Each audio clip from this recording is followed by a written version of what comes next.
Notre prochain conférencier, Richard Lachance, est né à Québec en 1967, où il vit avec son épouse Nathalie et le dernier de leurs 3 enfants.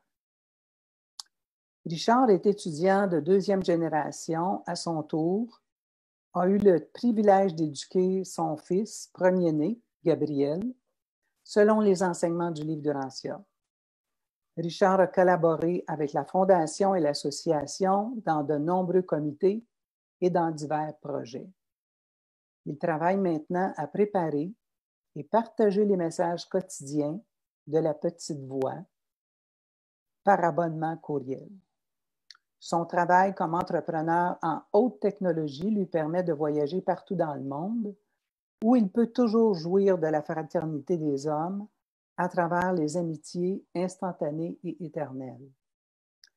Le titre de sa conférence est La prière de Jésus, une ouverture sur la méditation adoratrice solitaire. Bienvenue à toi, mon Richard. Merci, Lynn. Merci d'avoir organisé cette journée thématique. Merci à tous les auditeurs qui sont présents. J'ai écouté avec grand intérêt les présentations jusqu'à maintenant. On parle tous de Dieu, alors étonnons-nous pas que certaines citations reviennent et que les choses se développent selon notre propre interprétation. Alors, est-ce que je peux sharer mon écran en ce moment? Oui. OK. Alors, on a parlé beaucoup de méditation adoratrice solitaire, puis comment c'est important pour Jésus, puis comment ça doit être important pour nous aussi. Puis, en introduction, la meilleure de toutes les méthodes pour résoudre les problèmes, je l'ai apprise de Jésus, votre maître. Il s'agit de ce qu'il pratique avec tant de persévérance et qu'il vous a si fidèlement enseigné, la méditation adoratrice solitaire. C'est dans cette habitude qu'a Jésus d'aller si fréquemment seul pour communier avec le Père qui est aux cieux que réside la technique non seulement pour prendre des forces et acquérir de la sagesse en vue des conflits ordinaires de la vie, mais aussi pour s'approprier l'énergie nécessaire en vue de résoudre les problèmes supérieurs de la nature morale et spirituelle. Alors, ça m'interpelle beaucoup, puis je vais partager avec vous comment j'approche cette technique si importante, parce que je dois témoigner que pour moi, c'est pas facile. J'ai le petit hamster qui tourne vite. Alors, quand je me mets à méditer, mes pensées s'envolent rapidement vers d'autres directions non nécessaires. Alors, j'ai appris beaucoup de Guy Perron il y a 10 ans déjà, dans l'introduction à la prière de Jésus. Beaucoup d'enseignements sur la méditation. Puis, depuis ce temps-là, ben, j'y travaille. Puis, un truc que je partage avec vous aujourd'hui, c'est dans la prière consciente du Notre Père que Jésus nous a enseigné, d'une façon très concrète à moi, qui me rapproche rapidement de Dieu et qui focus mon esprit sur des choses élevées. Puis très rapidement, ben là, je m'amuse à explorer les différents thèmes. Puis je sens que mon ajusteur m'inspire parfois. Puis ça fait un milieu très focusé sur Dieu rapidement. Alors, c'est mon partage. Je vais dire des choses qui me touchent, vous raconter des anecdotes. Puis voilà, j'espère que ça pourra vous inspirer. Alors moi, ça m'aide beaucoup. Puis il y a énormément de matériel dans cette prière-là que Jésus nous a enseigné. Alors merci à Guy Perron de m'avoir introduit à ça il y a déjà 10 ans. Est-ce que tout le monde voit bien mon écran? Alors c'est écrit « Porte à l'adoration » sur l'écran.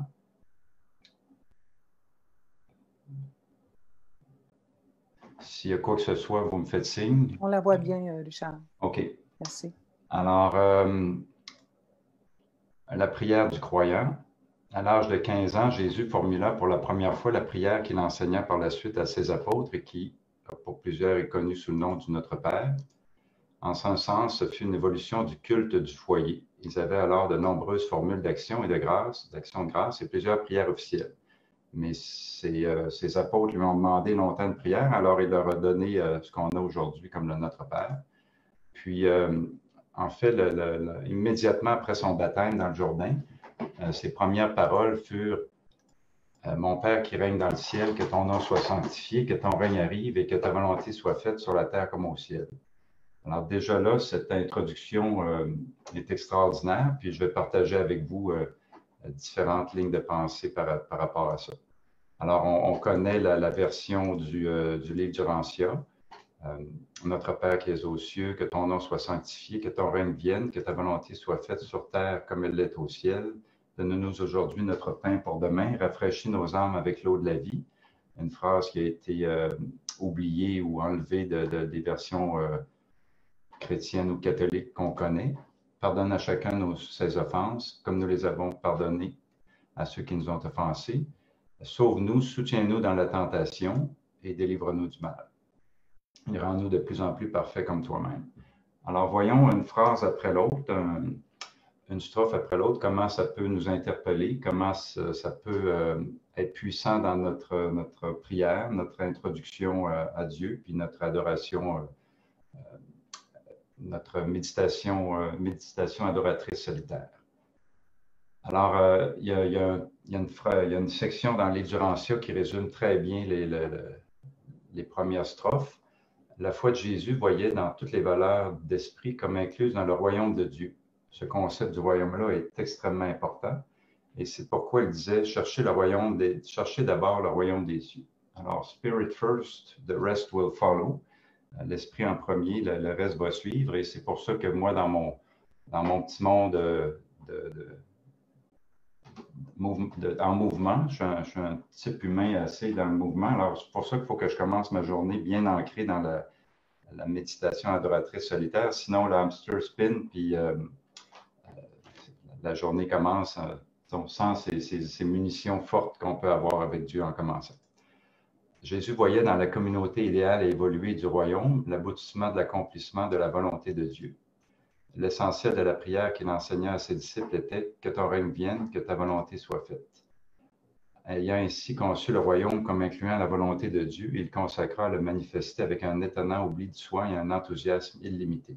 Alors, en fin du livre du Rancia, en fascicule 196, on a déjà le résumé de tout ça, qui parle du royaume des cieux, la volonté de Dieu, la prière, que ton règne vienne, que ta volonté soit faite.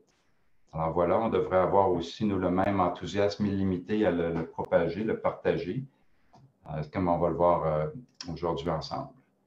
Alors Jésus disait à ses apôtres, « Maintenant que nous connaissons Dieu comme notre Père qui est aux cieux, notre enseignement fournit une religion où le croyant est un fils de Dieu. Telle est la bonne nouvelle de l'Évangile du royaume des cieux. En tout temps et au long des âges, l'adoration sincère de tout être humain quant au progrès spirituel individuel est reconnu par l'esprit intérieur comme un hommage rendu au Père qui est aux cieux. » Alors encore des phrases clés. L'hommage qui est rendu au Père qui est aux cieux, on va voir que ça peut être lié à que ton nom soit sanctifié, par exemple. Alors, l'Évangile du royaume, moi qui étudie présentement mon rôle d'évangéliste au terme urancien, bien l'Évangile du royaume, c'est pas compliqué. Quand on rencontre des gens puis on veut les introduire rapidement à Dieu, bien, c'est la paternité de Dieu et la fraternité des hommes. Tout le commencement, tout commence par ça. Savoir qu'on est un enfant aimé d'un Père infini avec un amour infini. Puis le corollaire, c'est que le royaume est à la portée de la main, car Dieu vit bel et bien en chacun de nous. Alors moi, je pense que pour moi, ces 3 points-là, c'est la base de mon évangile de propagation de la bonne nouvelle. Puis l'Église catholique n'a peut-être pas mis assez d'emphase sur le point numéro 3, qui est un joyau, qui est un cadeau extraordinaire. Quand on dit ça aux gens, que Dieu vit en eux, qu'ils sont habités par le divin, bien, ça fait une impression normalement. Puis c'est une réalité extrêmement forte qu'il faut davantage prendre conscience, puis partager allègrement. Alors, allons-y. La prière est divisée en différentes sections. La première section, c'est l'appel à l'intériorisation, au développement de la vie intérieure par la méditation adoratrice solitaire. Un petit peu comme Minou parlait plus tôt, le jardin intérieur. Minou, tu verras, si tu es à l'écoute, tu verras qu'il y a plusieurs points que je reprends, que tu as déjà évoqués. Alors, allons-y. Notre Père qui es aux cieux. Quelle belle introduction. Alors, déjà en partant, on peut méditer sur le mot du Père. Le Père, c'est la famille, c'est notre Père à nous. C'est mon Père, puis c'est le Père de tout l'univers. C'est mon bon Papa Dieu. Alors là, moi, je commence à déjà imaginer la famille terrestre, plus la famille universelle. Je vois les anges, je vois les archanges, je vois les porteurs de vie, puis j'imagine tout l'univers ensemble en train de méditer et adorer Dieu à genoux d'une façon grandiose. Alors, la famille de Dieu est immense. On peut imaginer que juste sur Terre, on peut compter qu'il y a eu jusqu'à maintenant 110 milliards d'enfants qui sont nés sur notre planète depuis l'apparition de la vie sur Terre. Puis ça, c'est juste notre planète. Alors, si on compte les 7000 milliards de planètes habitées ou habitables qui existent depuis un âge très lointain, on peut compter des ordres de grandeur. Ça dépasse l'entendement. Puis quand on réalise que Dieu entend toutes ces prières-là simultanément, ça devient pour moi une source d'adoration. Alors, c'est le message que notre Maître Jésus est venu nous révéler et enseigner, la paternité de Dieu, la famille des hommes. Puis le Père, c'était aussi la Mère. Le Père universel et le Fils éternel représentent un peu comme le Père et la Mère de l'humanité, de tout l'univers. Puis, il y a aussi Jésus qui est notre Père. En fait, on a 7 pères dans la hiérarchie de l'univers. Notre Père, partant de notre Père matériel, biologique, jusqu'à notre 7e Père qui est Dieu, les anciens des jours en avant-dernier, le Fils créateur au niveau de l'univers local.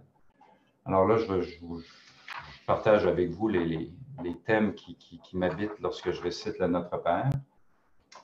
Puis, je réalise aussi que Jésus est pratiquement notre Dieu dans notre univers local, lui représentant le Fils éternel et le Père universel, puis la divine ministre représentant l'Esprit infini. Puis, malgré toute cette puissance d'un Fils créateur en septuple effusion, il est le premier à dire, priez Dieu, adorez Dieu, puis il ne ramène jamais quoi que ce soit à lui. Alors, c'est un bel exemple d'humilité extraordinaire. Alors, quand on parle de notre Père, on peut commencer à penser à ses qualités. Puis là, les énumérer dans mon cœur, ben, ça m'élève. Alors, bon Papa Dieu, bon, vrai, doux, patient, compréhensif. Bon, ben, c'est un Père d'infini, d'un amour infini. Est-ce qu'on peut réaliser qu'est-ce qu'un Père infiniment aimant peut avoir pour ses enfants? Alors, c'est absolument extraordinaire. Un Père infiniment aimant, il prépare un plan d'évolution pour toute sa famille, des enfants comme nous, puis il nous tient la main, puis il nous amène jusqu'à lui.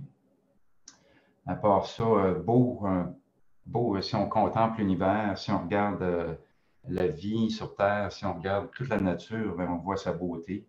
Vrai, moi je suis scientifique, alors je l'imagine mathématicien, physicien, même musicien, c'est le musicien absolu. Généreux. Dieu est tellement généreux que le premier acte qu'il a fait dans son infini passé, c'est tout donner à un être égal à lui. Alors, il a tout partagé ce qu'il était avec le Fils éternel. Alors, en partant, il a tout donné ce qu'il était, puis jusqu'à nous, il nous donne tout ce qu'il peut nous donner dans la mesure à ce qu'on peut le recevoir dans notre niveau d'évolution. Alors, c'est extraordinaire à méditer sur sa générosité. Après ça, la grandeur de Dieu, il est suprême, ultime, absolu, infini. Puis là, on s'émerveille à regarder tout ce qu'il a créé autour de nous. Je continue. Alors, c'est le créateur du temps et de l'espace. C'est le créateur de pure énergie. Alors, il est créateur de la gravité et de la matière, créateur de l'esprit, du mental, de la conscience, de la personnalité, ma personnalité. Alors, merci mon Père, comment c'est extraordinaire. Il est créateur de la vie, de mon corps matériel, Là, on peut penser à toutes nos bénédictions, puis les énumérer, puis ça nous élève encore dans l'adoration. Notre Père qui es aux cieux, alors où est-ce que c'est les cieux? Mais là, on peut réaliser que nous, Dieu est au centre de l'univers. Alors le ciel, c'est l'île centrale du paradis, c'est Abona, c'est la perfection, mais c'est extrêmement loin de nous, c'est l'endroit géographiquement le plus éloigné, mais aussi, dans le paradoxe, il est aussi à la fois le plus rapproché de nous, il est en notre cœur, alors qui est aux cieux, en dedans de moi, par ta présence, par ton ajusteur de pensée. Alors, grâce à ça, nous ne sommes jamais seuls. Dieu, c'est le meilleur ami qu'on puisse avoir. Puis, Jésus, dans le livre du Rancia, il nous présente comme Dieu est un ami vivant, le Père aimant, la divine présence. Alors, je continue ma méditation en disant merci mon Dieu de m'avoir créé, d'avoir voulu avoir besoin de moi. Ça, c'est extraordinaire. Dieu n'avait pas besoin de tout ça, mais il a voulu avoir besoin de nous, puis voulu dépendre de nous. Puis c'est pour ça qu'il vient nous habiter. Alors, merci de m'avoir donné le libre arbitre de la conscience qui me permet de te choisir et de te connaître et croître vers toi. Alors, mon Père, je m'adresse à toi dans cette prière. Je reconnais qui tu es, selon ma vision sans cesse croissante. Grâce à toi et tout le programme de croissance sans fin que tu as mis en place pour nous élever jusqu'à toi. Je veux te connaître davantage et te ressembler et m'approcher de toi. Je sais que tu m'entends. Je communique directement et instantanément avec toi dans cette prière. Ceux qui veulent s'émerveiller, je vous recommande d'aller voir sur YouTube dans les vidéos de Gary Tong, les sphères architecturales d'ascension. Les aspects physiques de notre journée vers la perfection, pour moi, c'est absolument époustouflant. J'ai les poils qui lèvent sur les bras à chaque fois. Puis ceux qui ne l'ont pas vu, écoutez-le attentivement jusqu'à la toute fin, puis vous allez être surpris. Puis je suis sûr que vous tous, les lecteurs du Rancia, vous allez avoir un petit pincement de cœur en réalisant la grandeur de tout ce qui nous attend. Alors voilà pour notre Père qui est aux cieux. Déjà là, pour moi, c'est une très belle introduction à ma prière. Ensuite, que ton nom soit sanctifié. Ça, c'est assez fantastique aussi. Qu'est-ce que ça veut dire sanctifié? Moi, je ne savais pas trop. Alors, au cours des années, j'ai appris Dieu m'a appris toutes sortes de choses par rapport à ça. Alors, sanctifier, c'est attribuer un caractère sacré, noble, exceptionnel et placé au-dessus de tout. Alors, que ton nom soit révéré, soit chanté, soit exalté. Que ton nom soit révélé, disséminé, reconnu, respecté, défendu. Par ma vie, je ne veux pas que ça arrive comme ça magiquement, je veux être impliqué là-dedans. Je reconnais mon rôle, je reconnais mon potentiel de parler de toi par ma bouche, par mon témoignage. Quand on disait répandre la bonne nouvelle, parler de la fraternité des dieux, de la paternité de Dieu, la fraternité des hommes, c'est mon témoignage. Alors que je sois le promulgateur et défenseur de ton nom. Les gens ne te connaissent malheureusement pas assez et ne peuvent guère t'aimer. Étant donné que moi je te connais, je reconnais mon rôle à sanctifier ton nom. L'adoration sincère de tout être humain est reconnue par l'Esprit intérieur comme un hommage rendu au Père qui est aux cieux. Alors, je te rends hommage, mon Père. Je vais partager une chose qui m'appelle beaucoup. C'est ceux qui connaissent la vidéo The Invisible Woman, la femme invisible. Vous irez voir ça aussi sur YouTube. Ça raconte l'histoire des grandes cathédrales qui ont été bâties sur des siècles, mais dont les noms des constructeurs et les architectes ne sont jamais écrits à nulle part. Alors, si vous faites recherche, vous allez voir les créations extraordinaires et majestueuses des hommes pour la gloire de Dieu, mais jamais que vous verrez le nom de qui que ce soit associé à cette grande création. Alors, ils ont donné leur vie entière pour une œuvre qu'ils n'ont même pas vu compléter durant leur vie humaine. Jour après jour, ils ont fait des sacrifices pour aucun crédit, construisant une œuvre magnifique pour laquelle leur nom ne sera jamais mentionné. On raconte même l'histoire qu'un artiste a sculpté un petit oiseau sur une des poutres, allant être couverte par le plafond. Puis quand on lui a demandé pourquoi il faisait ça, il a répondu « parce que Dieu le voit ». il avait la foi que Dieu voit tout. Puis c'est pas grave si ce qu'on fait, notre travail, spirituel ou non, toute notre vie, si on attend d'être reconnu humainement, on va être déçu. Mais si on reconnaît que Dieu le voit, puis que c'est ce qui fait notre joie, mais on travaille pour les yeux d'un Père aimant qui voit tout. Alors, moi, j'ai marché beaucoup en vélo pour aller au travail pendant des années, puis je traversais la base de plein air, puis il y avait des petites mésanges qui m'attendaient tous les jours, puis je les nourrissais, puis je leur parlais, puis je trouvais ça extraordinaire. Puis c'est vraiment un petit oiseau fantastique. C'est un petit ami espiègle. Ils ont tout un petit, je ne dirais pas personnalité, mais ils ont une petite identité unique. Puis je pouvais les reconnaître de la manière qu'ils venaient manger dans ma main. Puis là, j'ai réalisé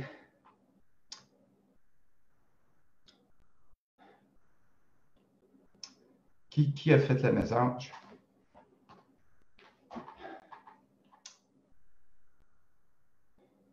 La mésange est une création d'un porteur de vie qui a pris l'esprit, l'étincelle de vie de l'esprit mère, puis qui a travaillé, qui a fait des plans, puis qu'avec l'archétype de Nébadon, il a créé un oiseau fantastique. Puis jamais que son nom est écrit. J'ai regardé sur ses pattes, puis j'ai vu le nom, excusez-moi, j'ai vu le nom d'aucun porteur de vie décrit sur ses pattes, puis je me suis dit, c'est un petit peu comme les cathédrales, c'est une œuvre extraordinaire qui a été faite pour Dieu, puis qui m'amène à prier Dieu, puis reconnaître Dieu. Puis cette création d'un de ses fils ou filles, c'est pas grave, eux autres, ils ont travaillé avec les talents que Dieu leur a donnés. Ils ont travaillé avec les porteurs de vie, ont travaillé dans les mondes de création de la vie, puis sont arrivés avec des dessins extraordinaires d'êtres vivants. Puis un petit peu comme les constructeurs de cathédrales, leur nom n'est jamais révélé. Puis c'est pas grave parce que c'est une œuvre pour la gloire de Dieu. Alors, de la même manière, nous, on va faire des choses dans notre vie, la vie présente, la vie future. Puis Dieu va nous amener de plus en plus haut, il va nous donner de plus en plus de talent, de plus en plus de liberté, mais toujours on va travailler pour sa gloire, toujours on va travailler pour son honneur, puis c'est pas grave si les gens ne savent pas qu'on est associé à une œuvre ou l'autre. C'est des œuvres qui vont s'étendre sur des siècles. Alors, quand je pense à ma petite mésange, je me dis, un petit peu comme Jean Valjean disait dans Les Misérables, ça, c'est une belle histoire. Jean Valjean, il était en train de faire un acte extraordinaire. Il donnait sa vie pour sauver des innocents. Puis les gens lui ont demandé, pourquoi tu fais ça? Tu n'avais pas besoin de faire ça. Puis il a répondu, ce que je fais maintenant, Dieu le voit et ça me suffit. Quel bel acte de foi en disant ça.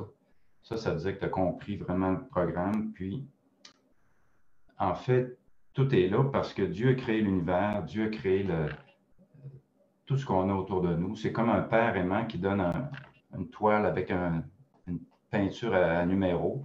Il nous donne la toile, il nous donne la peinture, il nous donne les pinceaux. Puis nous, ben, on remplit les cases avec notre pinceau de couleur. Puis à la fin, ben, on a une belle toile. Pourquoi on s'enorgueillirait de ça? En fait, c'est une œuvre pour Dieu, faite avec Dieu et pour sa gloire. Alors, je continue.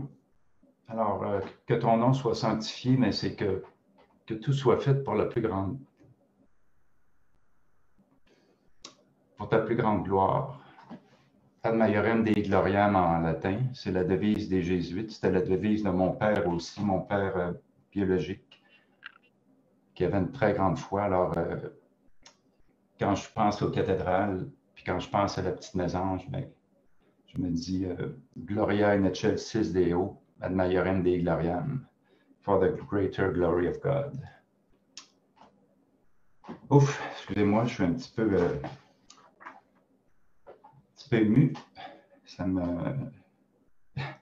m'arrive comme toutes les fois quand je tombe en méditation adoratrice.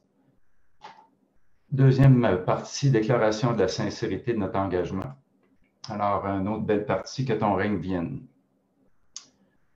Que ton règne d'amour, que ton règne de lumière et de vie vienne, qu'il vienne dans moi, qu'il vienne dans mon cœur, qu'il vienne autour de moi aussi, qu'il vienne dans ma famille, dans ma ville, dans mon pays, qu'il vienne sur ma planète, dans l'univers local, dans le super-univers, comme il l'est dans l'univers central.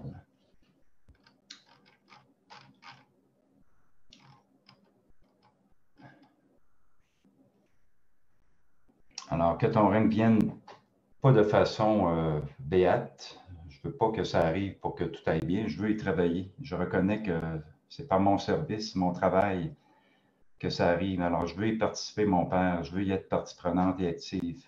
Je veux te laisser travailler à travers moi pour que ton règne vienne.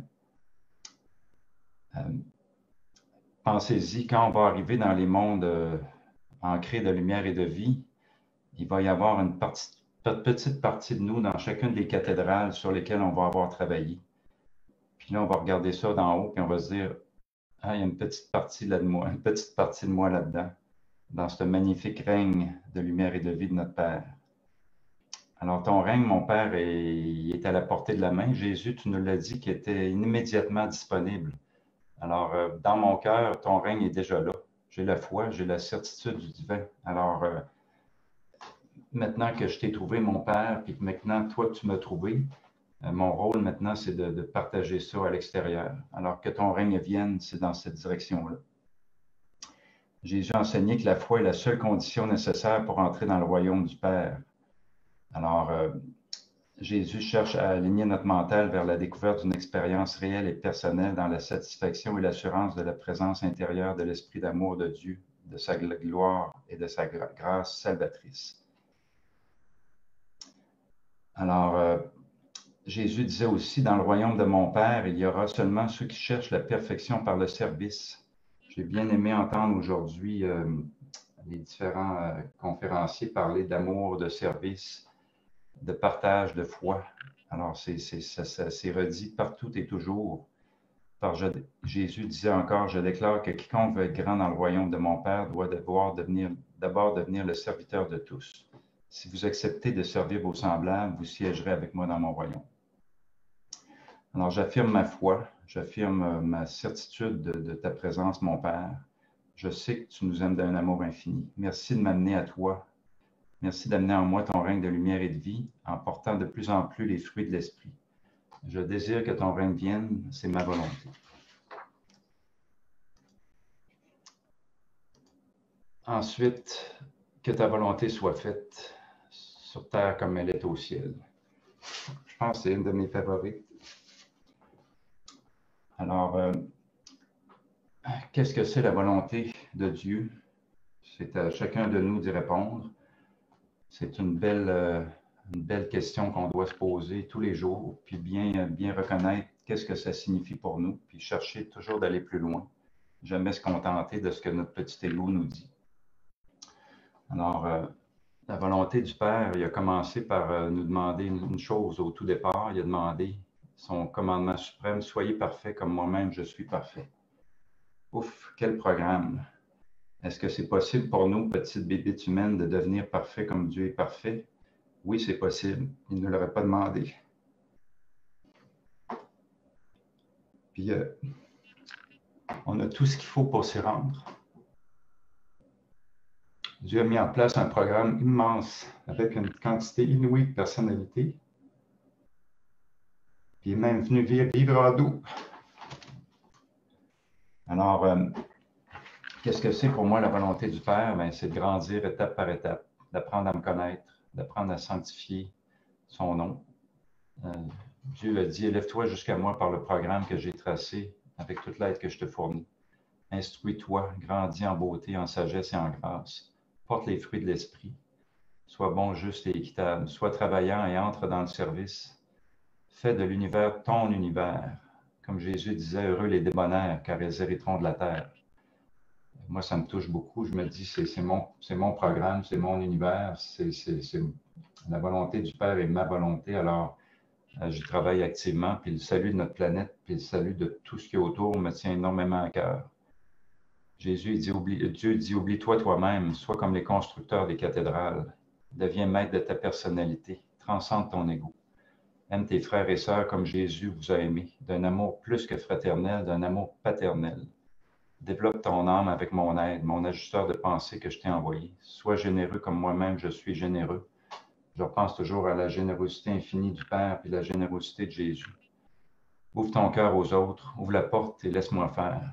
Oui, Dieu est extraordinairement puissant, puis si nous, on doute de nous-mêmes, bien, on doit réaliser qu'en nous vit quelqu'un qui est capable de faire infiniment plus que notre petite personne. Accepte mon amour et répands-le librement autour de toi, dans le circuit du suprême. Fais que ma volonté soit ta volonté, pas par obligation, mais par choix. Alors, les fruits de l'esprit, on les a énumérés aujourd'hui. Quand on les énumère, puis on cherche sincèrement à les comprendre et à les réaliser en notre vie, ça fait des très beaux sujets de méditation. Alors, la règle de vie, nous atteignons les niveaux de clairvoyance d'esprit et d'interprétation spirituelle le plus élevés de tous et nous pousse à reconnaître dans cette règle de vie le divin commandement de traiter tous les hommes comme nous concevrions que Dieu les traiterait. Minou a bien dit aujourd'hui, l'amour et le désir de faire le bien aux autres. Alors, qu'est-ce que serait le plus grand amour qu'on pourrait avoir avec nos frères et sœurs? Moi, je pense que c'est de leur donner Dieu, les amener vers Dieu, amener Dieu vers eux, puis nourrir leurs âmes. Qu'est-ce qu'on pourrait faire de plus? Je pense que c'est un des plus grands biens qu'on peut faire aux autres. Ouf, que ta volonté soit faite et non la mienne.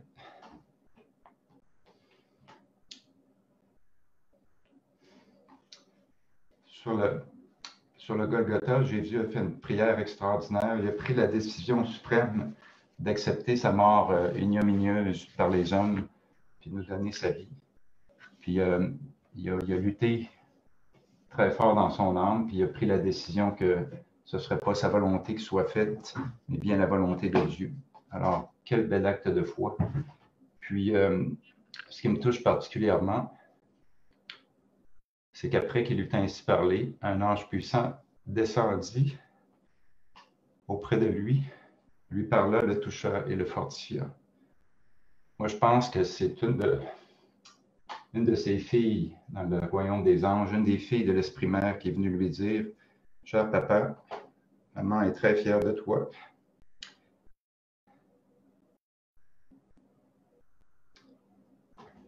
Puis elle t'attend, elle sait que tu vas être auprès de lui très bientôt. Alors, sois fort dans ce dernier bout, puis on t'envoie toute notre force et notre amour.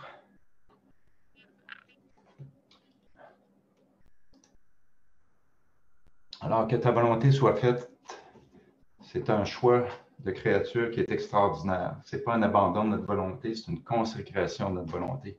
C'est une expansion de notre volonté, c'est une glorification de notre volonté, c'est un perfectionnement de la volonté. Alors, c'est pour ça que je dis, c'est ma volonté, que ta volonté soit faite. Je vais vous conter une anecdote. Mon fils a déjà fait pleurer le Père Noël. Mon fils, quand il avait 3-4 ans, il est allé voir le Père Noël, puis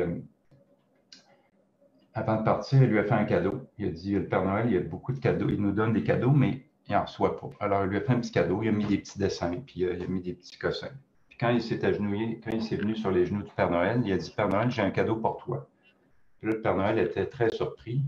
Il a dit, tu donnes des cadeaux à tout le monde? Mais il dit, là, je t'en donne un.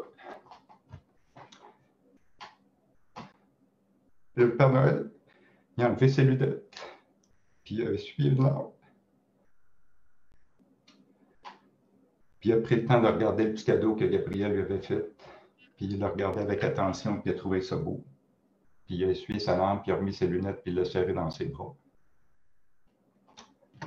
Alors moi, de la même manière, quand je prie, je donne mon petit cadeau à Dieu. Puis je lui donne la seule chose que je peux lui donner, qui m'appartient à moi, c'est mon libre arbitre. C'est mon choix de faire sa volonté. Alors, quand je lui donne mon petit cadeau à tous les jours, je pense à mon fils qui a donné son petit cadeau au Père Noël. Je me dis, c'est la seule chose qui m'appartienne vraiment. Alors, mon bon Papa Dieu, aujourd'hui, je continue à rester aligné avec ton plan, puis je continue à faire ta volonté parce que c'est mon choix. Puis, quand mon père humain est parti, quand il a gradué, ses dernières paroles furent « Que ta volonté soit faite sur la terre comme au ciel. Que ta volonté soit faite sur la terre comme au ciel. » Puis, que ta volonté soit faite sur la terre. Alors, mon père humain a gradué dans la foi. Puis moi aussi, quand mon tour va venir, je vais dire la même chose. Alors, on a vu la volonté du Père, la volonté de Jésus, bien, c'est complémentaire. C'est aimez-vous les uns les autres comme je vous ai aimé. Si vous faites cela, si vous vous aimez les uns les autres, alors tous les hommes sauront que vous êtes mes disciples. Alors voilà pour l'introduction. On continue. Alors pour moi, cette méditation adoratrice solitaire est un beau chemin d'entrée dans l'adoration. Donnons-nous aujourd'hui notre pain pour demain. Qu'est-ce que ça veut dire? Qu'est-ce que moi, ça veut me dire? Alors encore aujourd'hui, je partage avec vous ce que pour moi, ça veut dire. Premièrement, rendu ici, je modifie un peu la prière. Je dis merci. Merci de nous donner aujourd'hui notre pain pour demain. Parce que j'ose pas demander rien à Dieu, il nous donne tout. Jamais que je vais demander à Dieu, aime-moi, Père. Je dis plutôt merci Dieu de m'aimer. Merci de m'aimer plus que je peux imaginer. Alors, merci de nous donner aujourd'hui notre pain pour demain. Alors, qu'est-ce que c'est le pain pour demain? Alors, j'ai quelques citations ici intéressantes. Jésus apporta vraiment à ce monde le pain de vie et l'eau de vie. Mes frères, ne convoitez pas les denrées périssables, mais recherchez plutôt les aliments spirituels qui nourrissent jusque dans la vie éternelle. C'est le pain de vie que le Fils donne à tous ceux et ceux qui veulent le prendre et le manger, car le Père a donné sans mesure cette vie au Fils. Alors que Moïse n'a pas donné à vos ancêtres le pain venant du ciel, mon Père est maintenant prêt à vous donner le véritable pain de vie. Le pain du ciel est ce qui vient de Dieu et donne la vie éternelle aux hommes dans ce monde. Si vous me dites, donne-nous ce pain vivant, je répondrai, je suis ce pain de vie. Quiconque vient vers moi n'aura pas faim, et quiconque me croit n'aura jamais soif. Un membre du Sanhédrin demanda, dois-je comprendre que tu affirmes être le pain descendu du ciel? Jésus répondit simplement, tu as bien compris. Pour cette Pâque, Jésus servit à ses compagnons ces mets symboliques qu'il appelait le pain de vie et l'eau vivante. Alors oui, Jésus est le pain de vie. Je suis le pain de vie, disait-il. Vos pères ont mangé la manne dans le désert et sont morts. Quant au pain qui vient de Dieu, si un homme le mange, il ne mourra jamais en esprit. Je répète que je suis ce pain vivant et que toute âme réalisant l'unité des natures divines et humaines vivra éternellement. Ce pain de vie que je donne à quiconque veut le recevoir est ma propre nature vivante et conjuguée. Le Père dans le Fils et le Fils ne faisant qu'un avec le Père. C'est cela ma révélation qui apporte la vie au monde et mon don de salut à toutes les nations. Alors, en esprit, vous pouvez devenir un avec moi comme je ne fais qu'un en esprit avec le Père. Vous pouvez être nourri par la parole éternelle de Dieu, qui est en vérité le pain de vie, qui a été effusé dans la similitude de la chair de vie, de la chair mortelle. Si votre âme peut être arrosée par l'Esprit divin, qui est véritablement l'eau de la vie. Alors voilà, c'est des lignes de pensée qui me nourrissent.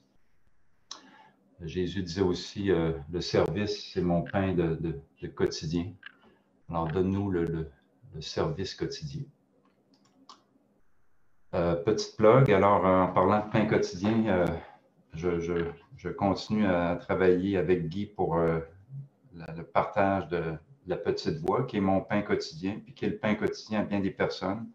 Alors, ce sont des citations et des petits textes quotidiens qui nourrissent bien nos âmes pour commencer la vie. Alors, ceux qui veulent s'abonner, contactez-moi, je vous rajouterai à la liste. On continue. Rafraîchis nos âmes avec l'eau de la vie. Qu'est-ce que c'est, ça, l'eau de la vie? C'est une des phrases qui a été skippée de la prière ou qu'on a perdu de la prière catholique, mais que j'aime beaucoup. Alors, l'esprit, votre âme peut être arrosée par l'Esprit divin qui est véritablement l'eau de la vie. Il apportera le salut à tous ceux qui ont faim et soif de droiture, que ceux qui croient en lui auront la vie éternelle. Il répandra son esprit sur toute chair et qu'en chaque croyant, cet esprit de vérité sera une source d'eau vive, jaillissant jusque dans la vie éternelle. Alors, l'esprit divin, c'est notre ajusteur de pensée, c'est aussi l'esprit de vérité. C'est l'eau qui complète la nourriture, qui nourrit notre âme. Dans le livre du Rancia, il y a une très belle description de notre âme. Notre âme, c'est notre vaisseau de sauvetage, c'est notre bateau de sauvetage qui va nous amener d'une vie à l'autre. C'est vu aussi comme une toile qui est en train d'être tissée par notre ajusteur avec tous les actes de bonté, tous les actes spirituels qu'on fait, tous les choix moraux, tous les actes, les décisions, actions, c'est comme un fil dans la trame. Alors, quand on dit que ce que je fais, Dieu le voit et ça me suffit, hop, une nouvelle ligne dans la toile. Puis notre ajusteur, lui, il tresse avec une grâce et une création extraordinaire en fonction de notre personnalité. Alors, chacun de nous, on va avoir des toiles différentes qui vont représenter qui nous sommes, qui vont être d'une beauté sublime parce qu'ils sont tressés par un tisserand expert et maître de tout. Par contre, il y a besoin de nos lignes, de nos fils. Alors, si on ne fait aucun acte de bonté, aucune décision morale, bien, malheureusement, la toile n'avance pas très vite. Ça peut être vu aussi comme nos ailes, comme un papillon. Après notre mort humaine, on va devoir s'envoler vers les mondes suivants, comme un papillon étend ses ailes. Puis ces ailes-là, bien, si on n'a pas travaillé durant notre vie humaine, nos ailes ne seront pas développées, notre âme, nos ailes qui sont comme un peu notre âme, n'aura pas été tissée par notre ajusteur de pensée. Alors, rafraîchis nos âmes avec ton eau de la vie. Moi, je vois ça comme développe mes ailes, aide-moi, merci de tisser en moi une si belle toile. Puis, je vais te donner tous mes actes de bonté, mes actes de foi, mon service. Chaque fois que je vais te représenter en ce monde, bien, une nouvelle ligne va être tracée dans mon âme. Alors, pour s'ouvrir pleinement à Dieu, l'ouverture de l'extrémité humaine au canal reliant Dieu à l'homme, cette porte ne peut être ouverte que de l'intérieur. Il en revient à chacun de nous d'ouvrir notre propre porte, car seuls nous en avons la clé. Moi, je dis à mon ajusteur, je suis ton dernier candidat. Tu n'as habité plusieurs avant moi qui t'ont refusé, mais moi, je ne te refuserai pas. Alors, ma fusion avec toi n'est qu'une question de temps. Puis un jour, on va se lever jusqu'à Dieu dans l'île centrale du paradis. Puis on va dire à Dieu merci pour tout. Puis what's next? Je suis prêt à servir. J'ai la foi. J'ai le libre arbitre. Alors, pouvons-nous vraiment réaliser quel cadeau on a? Des très beaux passages dans les fascicules 105 à 110. Un puissant messager ou un puissant, je ne me souviens plus trop qui, nous parle, nous brasse la cage et dit, pouvez-vous vraiment réaliser la vraie signification de la présence intérieure des ajusteurs? Mesurez-vous vraiment ce que signifie le fait qu'un fragment de la déité absolue et infinie, la cause existentielle de toute chose, le Père universel, habite votre nature mortelle finie et fusionne avec elle? Quand l'homme mortel fusionne avec un fragment effectif de la cause existentielle du cosmos total, on ne peut plus attribuer aucune limite à la destinée de cette association inimaginable, sans précédent. Alors moi, je médite là-dessus, puis je m'émerveille en voyant quel beau programme Dieu a créé pour nous. Puis comment ensemble, avec Dieu, on peut aller haut. C'est une source de méditation adoratrice pour moi extraordinaire.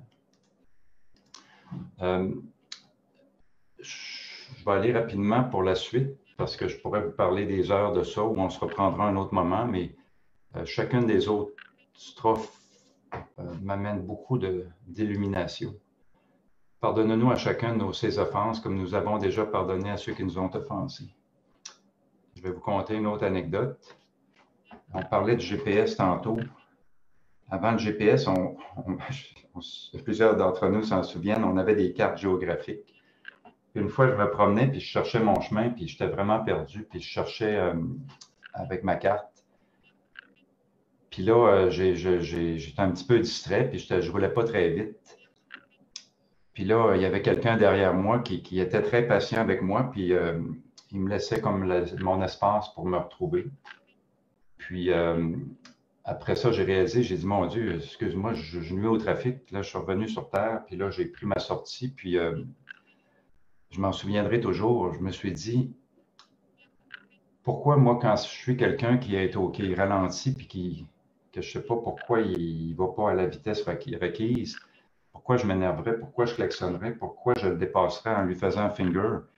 Peut-être qu'il était comme moi quand j'étais dans la situation de chercher mon chemin. Alors, je me remets toujours ça en tête, puis je me dis, ceux qui ont la rage au volant, c'est qu'ils ne comprennent pas, puis ils ne réalisent pas que peut-être que les autres ont une situation différente ou ils ne voient pas la quantité des choses. Alors, c'est la même chose dans le pardon. Quand on comprend que quelqu'un peut être perdu puis chercher son chemin, c'est plus facile de lui pardonner puis de lui laisser de l'espace comme on a fait à moi. Alors, on pourrait en parler des heures sur ce terme magnifique, la magnifique parabole de Jésus, de l'enfant prodigue. C'est tout aussi extraordinaire. Je ne l'élaborerai pas trop avec ça parce que c'est à chacun de nous de bien la comprendre. Puis, on peut aussi se demander à quel point Dieu doit pardonner dans son amour infini. S'il nous connaît parfaitement, je me pose toujours la question, je me dis, finalement, le pardon, c'est plus de mon côté que du sien, parce que lui est comme le père de l'enfant prodigue, sa porte est toujours ouverte. Alors, il y a aussi la magnifique histoire de l'homme des cavernes. Minou l'a conté aujourd'hui. Vous irez voir la version vidéo de Gary Tong sur YouTube. Encore une fois, quand on ne comprend pas la situation, on peut juger. Mais quand on voit l'homme des cavernes protéger sa famille puis donner sa vie pour ceux qu'il aime, bien, ça change tout. Alors, pardonnez nos offenses comme nous avons déjà pardonné à ceux qui nous ont offensés. Le temps file, je vais conclure pour pouvoir avoir quelques échanges en chambre puis laisser un peu de place pour pas trop en faire, mais je pourrais continuer une autre fois. Aujourd'hui, on est en pleine pandémie. Alors, la phrase « Délivre-nous du mal » m'interpelle beaucoup. Le mal, c'est quoi? Le mal, on peut étudier la septuple la délivrance du moi. Puis, on se rend compte que le mal d'être dont plusieurs souffrent est souvent relié, et majoritairement relié à notre emprisonnement par notre moi. Puis, une manière de s'en sortir, ben, c'est grâce à Jésus. La religion de Jésus est la salut qui sauve du moi, la délivrance des créatures, des maux, de leur isolement dans le temps et dans l'éternité. Ça revient toujours avec la foi. Est-ce qu'on a la foi en ces temps troublés et d'isolement? Si on a prié Dieu, puis dans ma prière initiale, je le reconnais comme le Père absolu, éternel, infini. Si j'ai la foi, je ne devrais pas avoir peur de rien. Alors Jésus dépeignit la sécurité profonde de l'homme connaissant Dieu en disant « Pour celui qui connaît Dieu et croit au royaume, qu'importe si toutes les choses terrestres s'effondrent. » Pour moi, ça me parle beaucoup, ça. Je me dis, pourquoi on s'inquiète? Pourquoi on devrait être inquiet de quoi que ce soit? Moi, je prie à tous les jours, je me dis, Dieu, voici mon âme, prends-en soin. Garde-la dans ta main droite. Puis, je suis en sécurité avec toi. Si mon âme est dans ta main, qu'est-ce qui pourrait m'arriver? Alors, la foi, c'est la confiance. Oui, j'ai confiance en toi, mon Père. Oui, j'ai foi en toi, mon Père. Victor Hugo disait, le peu que nous croyons tient au peu que nous sommes. Ça me brasse. Moi, je veux être au niveau de la foi que j'ai, puis je reconnais qu'avec Dieu, tout est possible. Puis l'Esprit de vérité est là, puis il nous parlera toujours, puis il nous dira, voici le chemin. Alors, je termine là-dessus.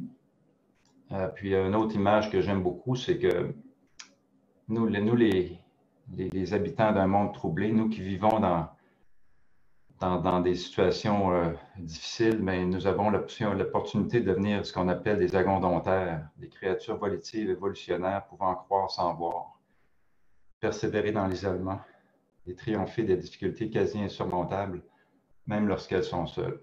Alors, mon Père, merci de me rendre un agondontaire puissant, puis merci à vous tous de votre écoute. Alors, je profite des dernières minutes pour partager avec vous. Alors, voilà. Merci, Richard, pour ta présentation qui a touché bien des gens. En tout cas, ça m'a touché aussi profondément. On va prendre quelques commentaires pendant 3 minutes.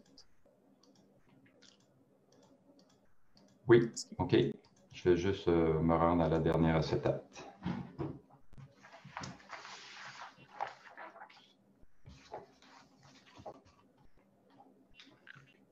Quelqu'un voudrait faire un commentaire, s'il vous plaît?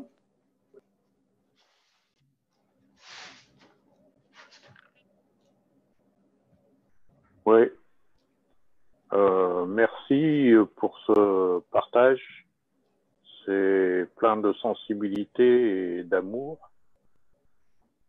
Et il est vrai que quelques mots de vérité permettent vraiment de comprendre toute la vie et toute notre expérience, si nous la vivons vraiment, nous mène à cet amour profond de tout et des autres.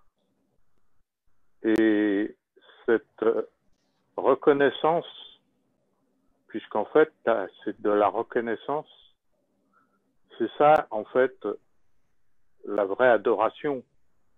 C'est cette reconnaissance, et par cette reconnaissance, reconnaître aussi les autres. Voilà. Merci bien. Merci, Yvan. Richard, j'ai souvent pensé faire une présentation ou donner ou partir du Notre Père, puis en parler en expliquant, puis en discutant, puis en donnant mes impressions sur chacune des phrases, à commencer par la première. Et aujourd'hui, c'est toi qui l'as fait, mais tu l'as fait d'une façon magnifique. Je t'en remercie. Tu l'as fait mieux que j'aurais pu le faire. Et ça va me rester, vraiment, ça va me rester. Je te remercie beaucoup. Merci à mon ajusteur qui m'a inspiré et qui a rendu toutes ces choses possibles. Ah oui. Je pourrais partager la version complète avec toi, Robert, oui. avec les autres phrases qu'on n'a pas eu le temps d'explorer, mais c'est à chacun d'entre nous de faire l'exercice pour aller au plus profond de ces enseignements merveilleux. Richard, il y a Hélène qui veut parler. On va prendre ce dernier commentaire-là. Oui, allô, Richard? Bonjour. Merci. Oui, allô. Merci beaucoup pour ta magnifique présentation. Tu es vraiment un artiste. C'est une expression de la beauté extraordinaire. Mais je reviens à la compréhension du Notre Père. Je ne dirai plus jamais le Notre Père de la façon dont je le disais avant. Tu as vraiment rehaussé la signification de cette prière. Merci beaucoup. Merci. Et je me souviens toujours avec plaisir de tous les projets que nous avons menés ensemble dans les années passées. Ah oui, il y en aura d'autres. C'est un plaisir de te revoir. Oui, merci beaucoup. Richard, on va prendre une petite dernière. C'est Nicole Baribeau qui voudrait dire quelque chose. OK. Ensuite de ça, on passe à la pause.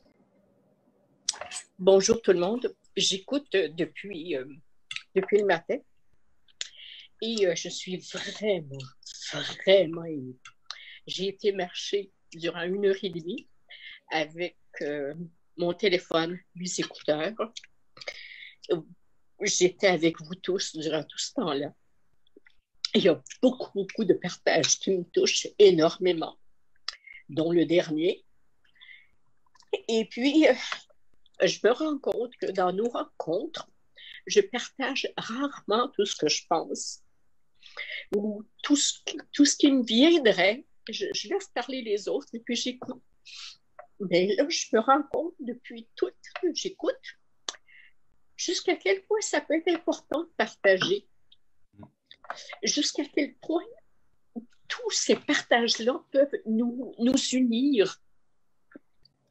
Je suis édifiée vraiment là, au plus profond de moi par tous les partages jusqu'à maintenant.